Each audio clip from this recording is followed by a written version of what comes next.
Fala galera, sejam todos bem-vindos ao nosso PodMap 2025, iniciando o ano com um tema já que todo mundo quer saber, né? Ali sobre casamento, né? Mas antes de tudo, compartilha esse vídeo, curte, comenta bastante. Se você tem alguma sugestão de tema, também deixe nos comentários aqui. Se você quer conhecer um pouco mais a nossa igreja, também a gente tem o site da nossa igreja, que tem todas as informações que você vai precisar saber. Se você quiser também dar uma olhada um pouco mais no nosso PodMap, no nosso podcast aqui da igreja, clica aqui nos links anteriores para dar uma olhada nos vídeos. Tem muita coisa legal. E é com uma grande satisfação e honra que a gente está aqui com o pastor Ramires e a Vivian. Sejam bem-vindos. Obrigado. Sejam bem-vindos ao nosso podcast, né?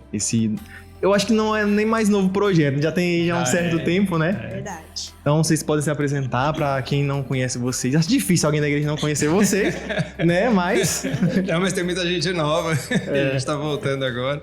Eu sou o pastor Ramires. Eu sou casado com a Vi desde 27 de abril de 2002. São 22 anos, quase, né? E 23 anos quase, daqui a pouco. E sou metodista desde 2001, né? A gente se conheceu em dezembro, né? 16 de dezembro? Não, 16 de janeiro de 2000 a gente começou a namorar. Mas a gente se conheceu em dezembro de 99, na virada do século. Eu sou Vivian, né, esposa do Ramires, mãe do João, da Giovana, né, eu sou cirurgiã dentista também, de profissão, e metodista desde que nasci. Nascida da igreja já também, igual a Jéssica. Muito bom. Pessoal, hoje a gente vai falar aqui sobre quando a gente começa ali o casamento, né? O que a gente faz, né? E aí? Ali são duas pessoas totalmente diferentes, que talvez vieram de realidades totalmente diferentes também. E como que essas duas pessoas podem se tornar uma só carne, né? Então, já começando aqui com uma pergunta, né? Como que a gente consegue ali, né? Beleza, casamos, né?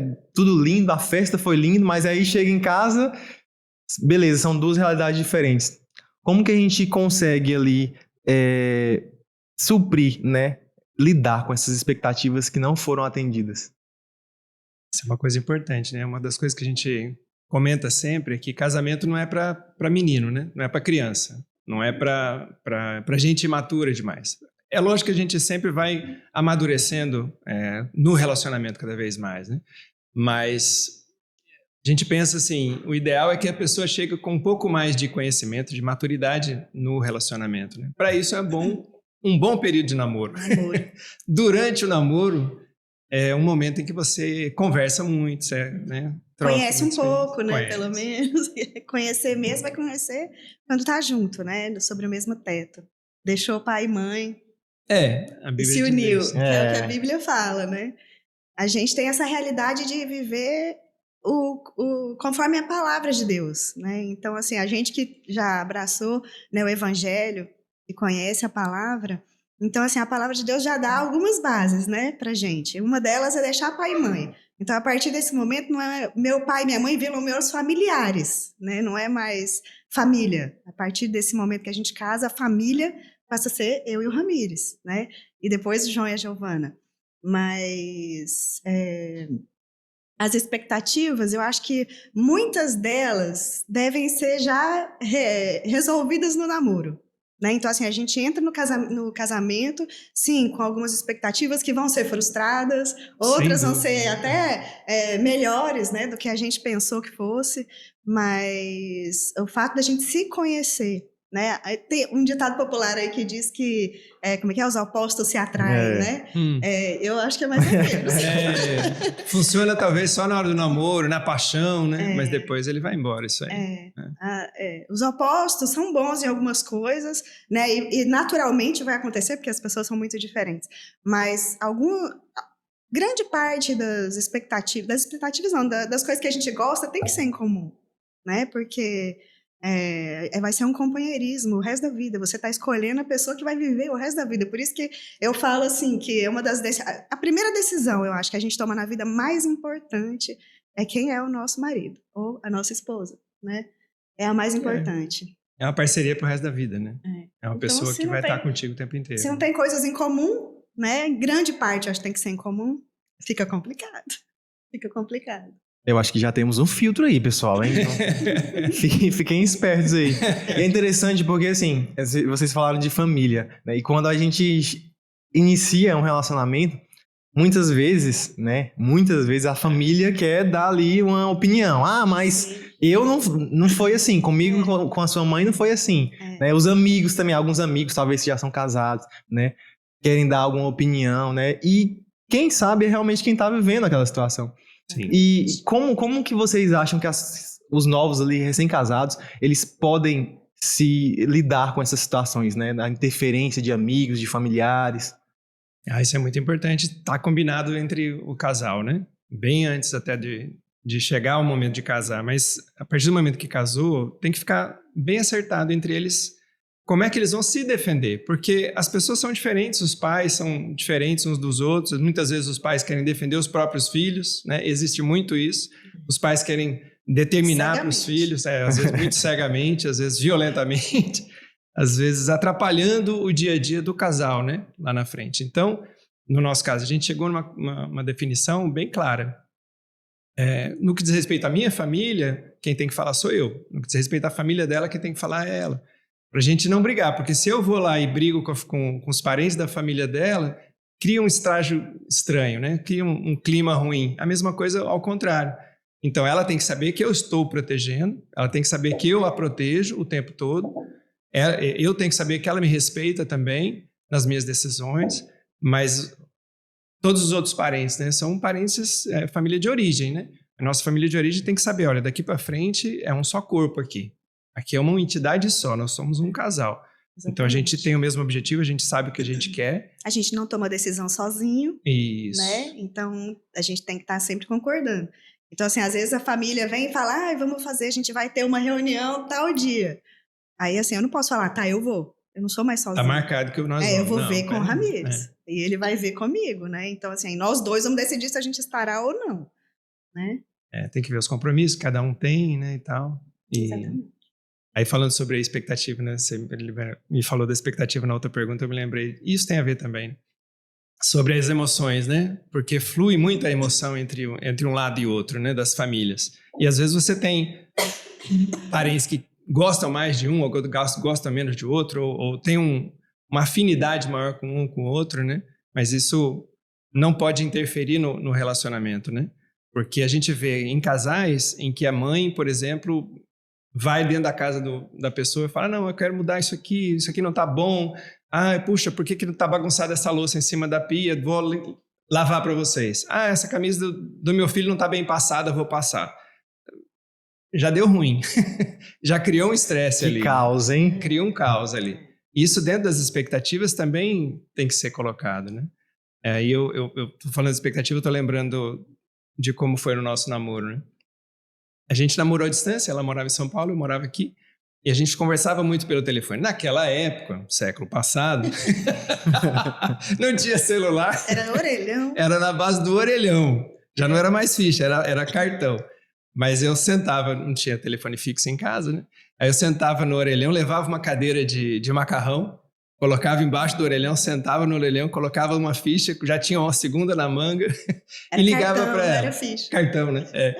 Aí ficava ali horas, né? 40 minutos, 1 hora, 2 horas e tal. E aí a gente conversou muito e eu viajava para São Paulo a trabalho, né? Ela vinha de férias, então a gente se encontrava várias vezes cada 3 meses, no ano. Mas aí depois de uns 4 meses, né, de namoro, ela, no meio de uma ligação, assim, não estava nem terminando a ligação, estava no meio, assim, a gente dá muita risada. Aí a gente estava dando risada com alguma coisa, não sei o que, ela falou, eu te amo. Aí eu travei, assim. Ele nunca tinha dito. Nem eu. Aí eu não lembro o que foi que eu falei, se eu falei alguma coisa, eu falei, que bom. É péssimo, né? Eu falei, deu ruim. Agora eu tenho que fazer alguma coisa. Aí ela pegou e travou. Fala o que você falou. Aí eu falei pra ele, já faz 3 meses que a gente tá namorando.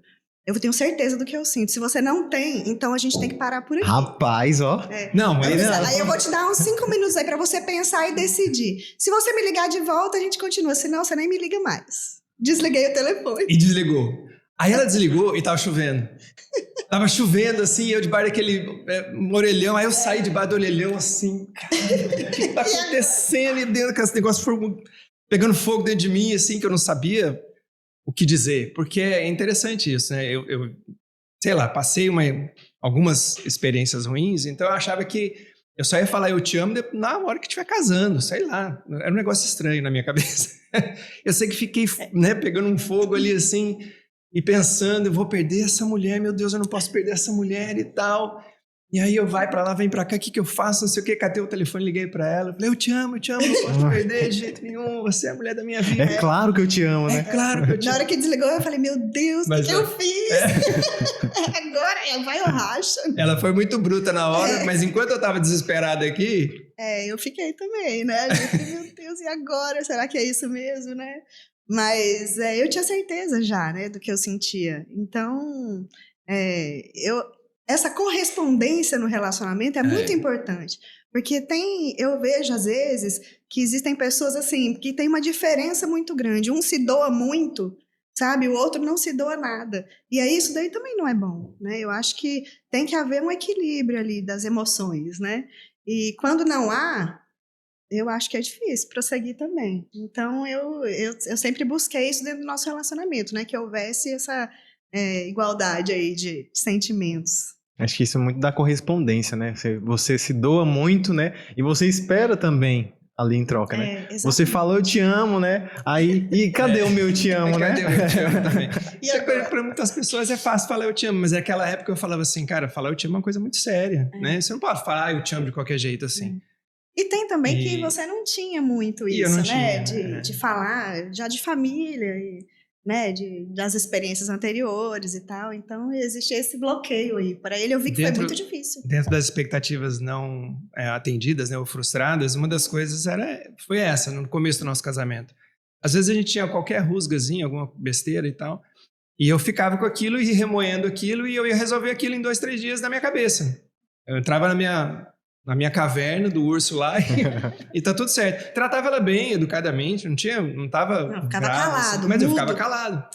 Eu sabia que tinha alguma coisa Aí ela errada. falou, tem alguma coisa. Aí depois da segunda, terceira vez que isso aconteceu, a gente, né, casado já, eu falei, olha, você vai ter que conversar comigo. A gente tem que conversar.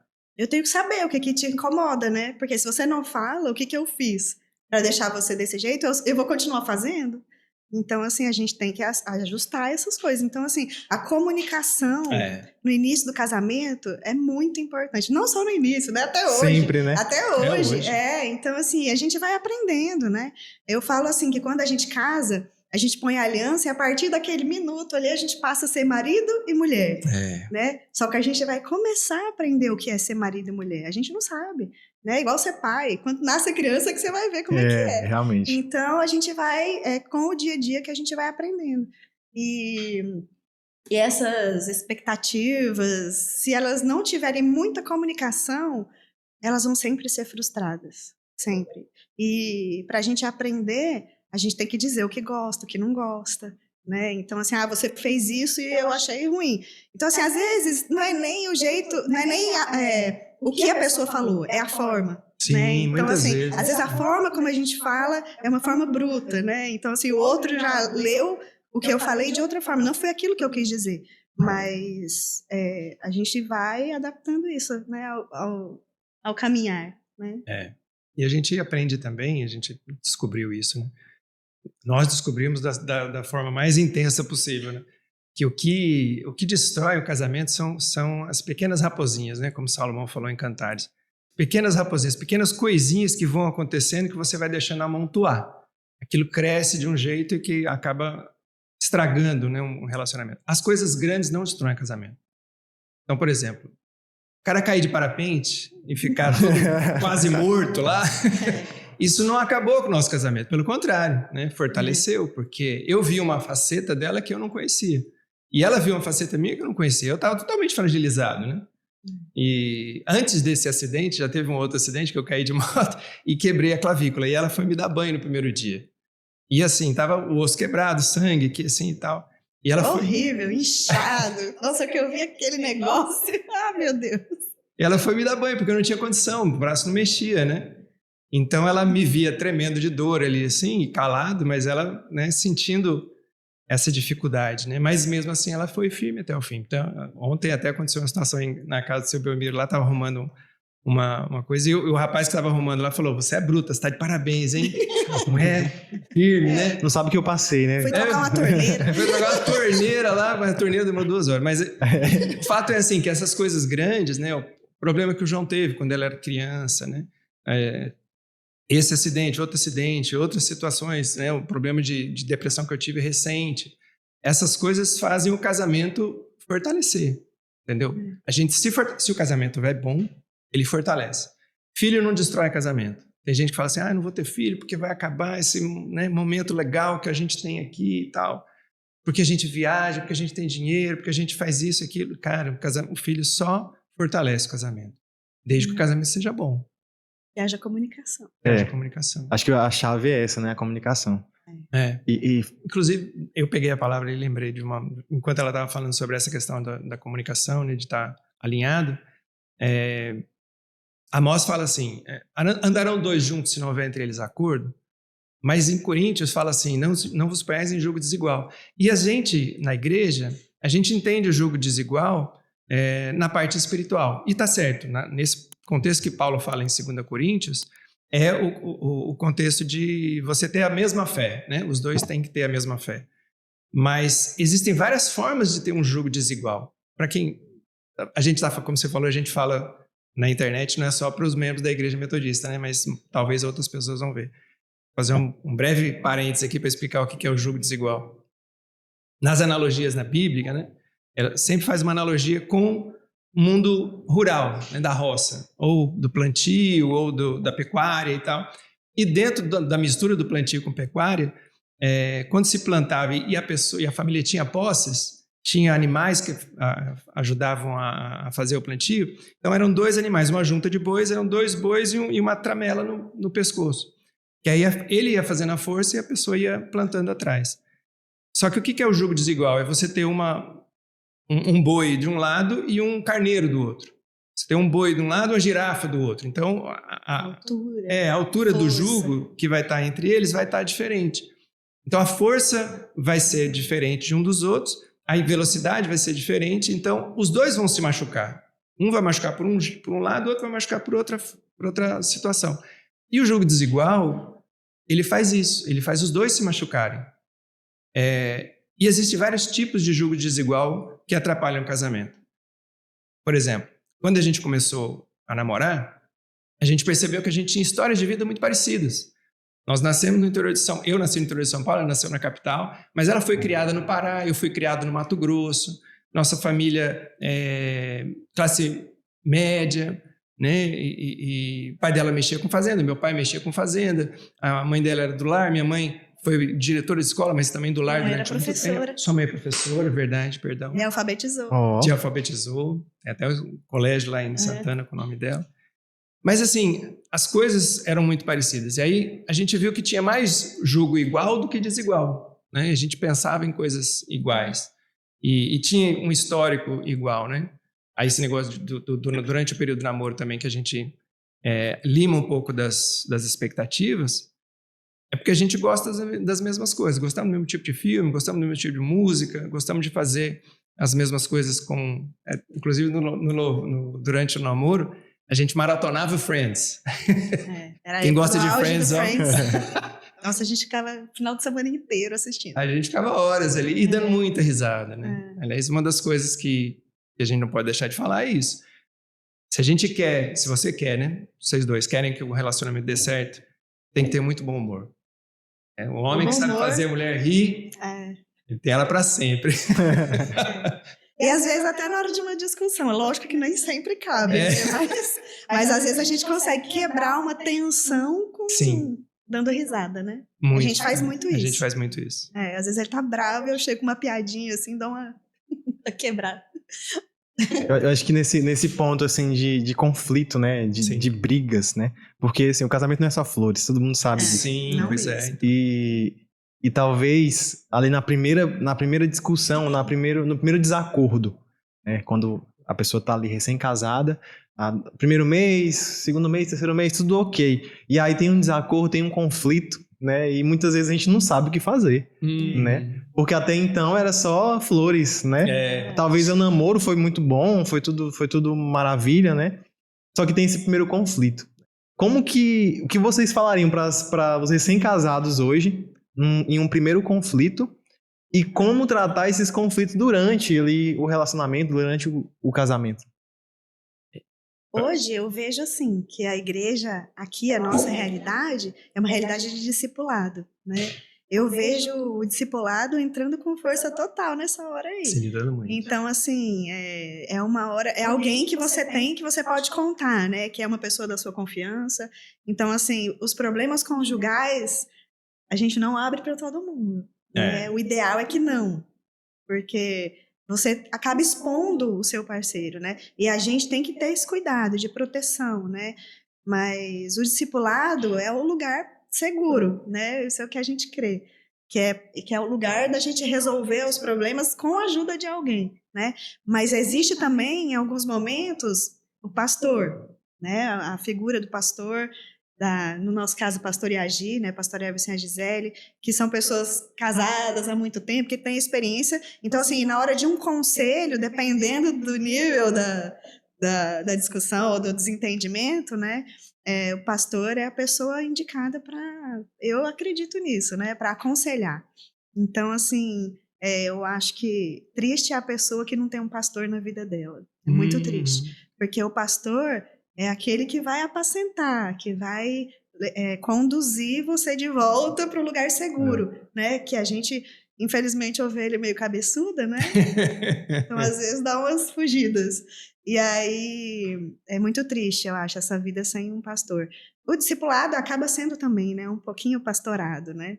Mas aí, então, olha, quem é da igreja já tem aí duas pessoas exatamente. que, né? E o interessante do discipulado, que às vezes você tá numa discussão e aí você acha que você tá certo. E a outra pessoa também acha que ela tá certa. Sim. Então, assim, não tem ali um acordo. Então, acontece. Ambos defendem o seu ponto de vista, né? E aí você chega num discipulado e fala assim, não, mas não é por aí. Né? Ela fala, não, mas porque eu fiz isso. A gente tenta colocar na gente aquele ar de merecimento, né? Mas eu fiz tudo isso, né? Por que não? Aí a gente chega no discipulado e fala, não, mas calma, né? Você tem que pensar também na outra pessoa. Da mesma forma também, os dois, né? Isso serve para os dois. Então, realmente, conversar ali, ter uma outra pessoa ali para lhe aconselhar, também é como vocês falaram, não é qualquer pessoa. Sim, né? Exatamente. Tem gente que solta todos os seus problemas na internet, e pai né? No e mãe Facebook, não são as no Instagram. Indicadas. Geralmente não. Porque se a gente ficar reclamando demais, né, vai criando uma raiva, né? Dos nossos pais, por exemplo. Eu acho que reclamar, né? Eu, por exemplo, chegar na minha casa e reclamar do meu esposo, meus pais vão ficando com raiva dele. Então, assim, a gente tem que proteger aí, né? Então, tomar cuidado. É verdade. Tem que proteger, tem que se defender, né? Os dois. E uma das coisas também importantes é lembrar, né? A pessoa sempre de ter calma. Porque na hora da discussão ninguém tem calma, né? Na hora do que o pega tá pegando ali e tal, aí ninguém tem... Mas se a pessoa conseguir manter um pouquinho de controle e esperar... Ela vai ver que a coisa não é tão grande e tão difícil quanto ela imaginava, né? O melhor momento para exercer o domínio próprio, né? É na hora da discussão, ficar quieto. A temperança, longanimidade. Você vê que o outro já subiu a serra, aí, né? É melhor ficar calmo. Então, é o segredo, mas nem sempre é fácil. Eu acho que essa dica das raposinhas aí é muito boa. Porque, às vezes... Você tá ali numa discussão, mas você lembra que você fez isso não sei quando. Mas por quê? Porque não teve a conversa antes. Não resolveu. Né? Não resolveu. E assim, dentro de um casamento, né, ali, um casal recém-casado, existem muitas dúvidas, né? Como a gente falou aqui, muitas diferenças entre os parceiros. E quando a gente leva para a parte sexual, também tem essa diferença, né? Porque, às vezes muito, né, ali, não sei, muitos casais têm a diferença de desejo sexual. Sim. Então, às vezes, o homem tem um desejo maior, a mulher tem um desejo menor, enfim. E, às vezes, um não consegue se comunicar com o outro, né? E acaba trazendo ali, talvez, uma situação difícil, né? Então, como que a gente consegue lidar com isso, né? Com essa diferença de desejo sexual entre o casal? Homem e mulher são diferentes, né? Não tem como negar. A É Bíblia que tem uns que são diferentes também. É. Nem todo mundo é igual. Mas através de muita conversa também. Isso não tem a menor dúvida. A palavra, Comunicação. a palavra que vai ficar daqui é comunicação. Se a gente não tiver comunicação, a coisa não rola. Mas e depende muito de qual é o histórico das pessoas, né? Então, por exemplo, ela foi criada na igreja. Eu não. Eu fui criado no mundão e eu vivia solto e tendo tipo de relacionamento sexual totalmente errado durante muito tempo. Mas quando vem para o casamento, eu demoro um tempo entre a minha conversão e o casamento. Nesse tempo entre a minha conversão e o casamento, foi o tempo em que eu aprendi o que era um pouco, né, sobre santidade sexual. Fui aprendendo. Aí um pouco mais, aí quando a gente começou a namorar, foi quando a gente realmente começou a conversar sobre isso. Falou, não, a gente tem que bater o martelo aqui, esse negócio tem que ser sério, tem que ser firme e tal. E quando a gente começou, logo depois do casamento, né, começou a prática sexual mesmo, aí sim é que as coisas começam a se encaixar. Então, eu até comentei com ela ontem, eu achei um artigo ontem, durante a semana, que eu salvei de uma pesquisa de 2022, não lembro o nome do pesquisador agora, nem o percentual, mas o título falava claramente assim, as pessoas, né, os casais que são religiosos, que têm alguma religião e que frequentam uma igreja, eles são mais satisfeitos sexualmente do que os que não têm. E aí, o viés da matéria era para falar mal dos crentes de alguma forma. Mas, na realidade, a gente vê isso muito claramente dentro da palavra. Por quê? Porque se há um conhecimento do que é o Espírito Santo, se há um conhecimento de que o nosso corpo é templo do Espírito Santo, se há um conhecimento de que Deus criou o casamento, Deus criou o sexo para abençoar os dois. Então, há uma forma de chegar em comum acordo, né? E, igual você falou, às vezes o homem quer mais vezes, mais intenso, mais rápido e tal, e a mulher nem tanto. Pode ser que seja o contrário, igual ela falou, às vezes é a mulher que quer mais que o homem. Acho que pouco eu vi isso, mas pode acontecer. Mas aí os dois têm que se adequar, entendeu? Os dois têm que achar o mínimo múltiplo comum. E no relacionamento há fases, há nuances, há momentos, há diferenças, né? Então, às vezes o primeiro ano é um ano em que você está só gás você total. E ela, gás total, entendeu? Todo o tempo inteiro, a hora que você encosta. As diferenças de horário, eu vejo hoje que isso daí pode ser um problema para os casais, começando. Porque tem meninos, principalmente, eu vejo mais os homens, negócio de dormir muito tarde. Sim. E as mulheres mais cedo. Esse desencontro de horários talvez seja ruim. Porque aí quando um tá muito cansado, o outro tá acordadaço, né? E isso daí é uma coisa para prestar atenção, para haver um acordo.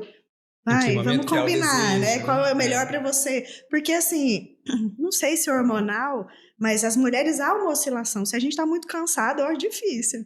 Né? Para mim, né? Falo de mim. Mas, assim, isso daí é coisas que a comunicação vai resolver. Então, assim, então tá, para você, então vamos resolver. Como vai ser? Então, assim, eu acho que tudo combinando dá certo. E respeitando o outro, né? Tem horas que a gente vai... se esforçar no momento que a gente não quer, precisa. Tem horas que a gente vai abrir mão de querer e não. Então, assim, o casamento é tinha um pastor que falou pra gente, né? O casamento não é um jogo de sedução. O casamento é um jogo de sedução. É quem cede mais, sabe? Então, tem que aprender a ceder. Aprender a ceder. Aprender a ceder uma dica, né? Sim. Porque, gente, se a gente nunca cede, nunca entra em acordo. Então, a gente, nessa parte sexual, que é uma parte que eu acho que a gente vai aprendendo, né, ao longo da caminhada do casamento, e cada fase é diferente. Quando eu tive filho, isso daí para mim foi um problemaço. Porque alguma coisa aconteceu no meu corpo, que eu acho que deve ser natural para todas as mulheres, que assim, a libido foi zero. Foi lá pra baixo. E aí um dia eu cheguei pro médico e falei, pelo amor de Deus, doutor, me ajuda, porque eu vou perder meu marido.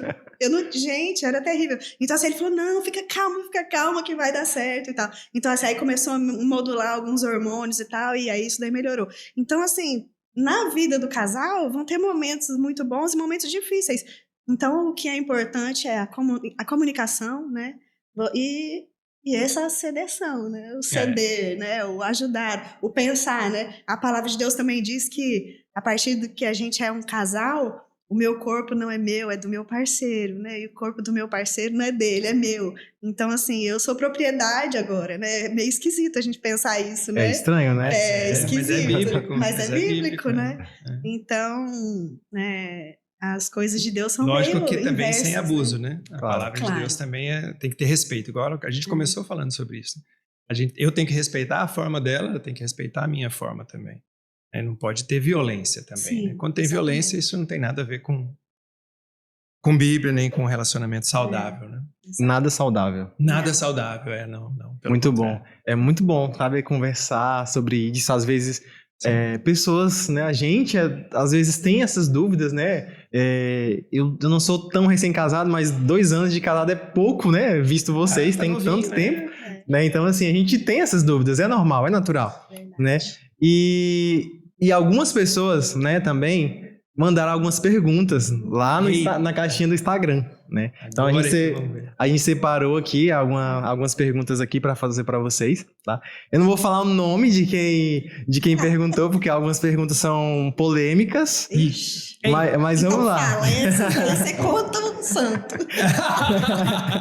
Não trabalhamos com nomes.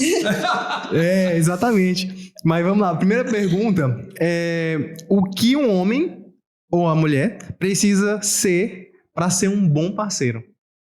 Bom parceiro sexual, será, na cama? Não sei, eu acho que é no geral, né? Assim. No geral. O que um homem precisa ser? Um homem precisa ser um sacerdote do lar. Para ser um bom parceiro de uma esposa, para ser um bom marido, ele tem que entender a posição dele. Muitas vezes as pessoas não entendem as suas posições, não entendem o que Deus espera deles, e aí a pessoa não vai ser um bom parceiro para nada, nem sexual, nem para caminhada, nem para alimentação, nem para o trabalho, nem nada. Mas se a pessoa começa a entender biblicamente, né? Isso já vem no curso de casar, no curso de noivos e tudo, mas se a pessoa começa a entender a posição dele, aí a coisa flui. Amém. Uma das coisas que foi falado, né, sobre o relacionamento sexual, né? De você ceder um pouco e mesmo quando você não está muito à vontade, afim, fazer. Por quê? Porque às vezes a gente começa meio que sem vontade mesmo, mas aí lá na frente começa a animar e todo mundo se diverte no final, né? Todo mundo ganha. Todo mundo sai ganhando, entendeu? Às vezes você está um pouco mais com vontade do que ela e aí puxa. Então a pessoa tem que saber a sua posição. Para ser um bom parceiro, eu acho que é respeitar o próximo e saber qual é a sua posição. Amém. A próxima pergunta é na verdade uma observação. Pedi pro meu marido ajudar em uma tarefa doméstica. Eita. Quando ele estava sentado no sofá, mexendo no celular. É proibido? É proibido. No sindicato dos casados. Você viu o marido sentado, manda ele fazer alguma coisa. Eu acho que é muito disso, né, pastor? Às vezes você tá lá fazendo nada. Calma aí, você tá fazendo nada? Não pode, dá uma raiva na gente. Você tá trabalhando e você vê a pessoa sentada. Principalmente a mulher tá fazendo qualquer coisa, ela pode não estar fazendo nada. Ela pode também estar mexendo no Instagram. De repente, ela tá lá, ela olha pro lado, o cara não tá fazendo nada. Não, levanta aí. Não, verdade. Tem umas roupas pra tirar do varal. Não, é só ruim porque às vezes a gente fica com a sensação de que a gente faz muito mais, né, do que o homem. Aí não é mentira isso, não, a gente faz mesmo.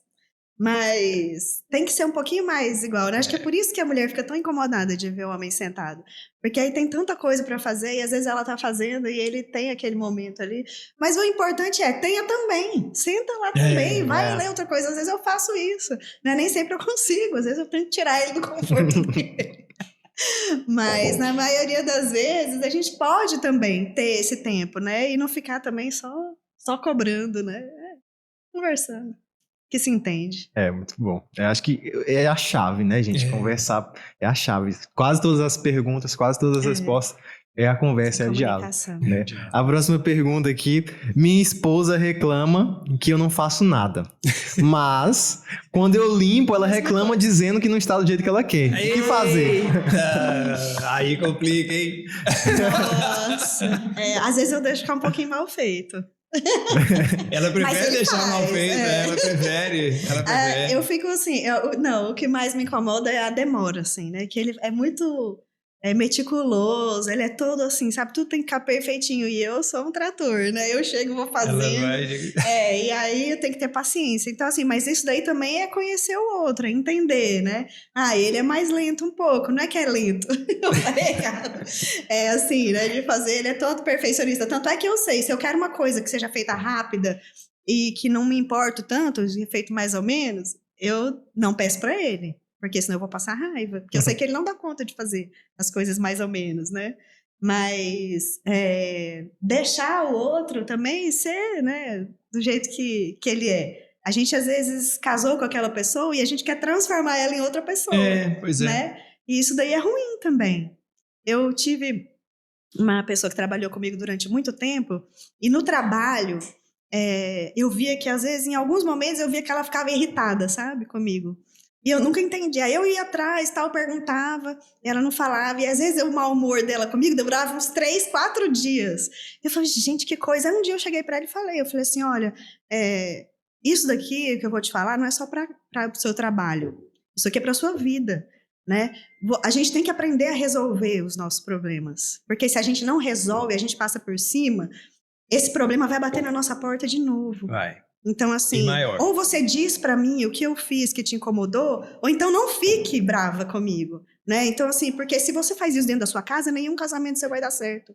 E ela teve 3 casamentos e o último acabou. Nossa. Sabe? Então, a gente tem que... Gente, é muito difícil a gente mudar a personalidade, né? Mas tem umas coisas na nossa personalidade que ou muda, ou a gente vai sofrer a vida toda.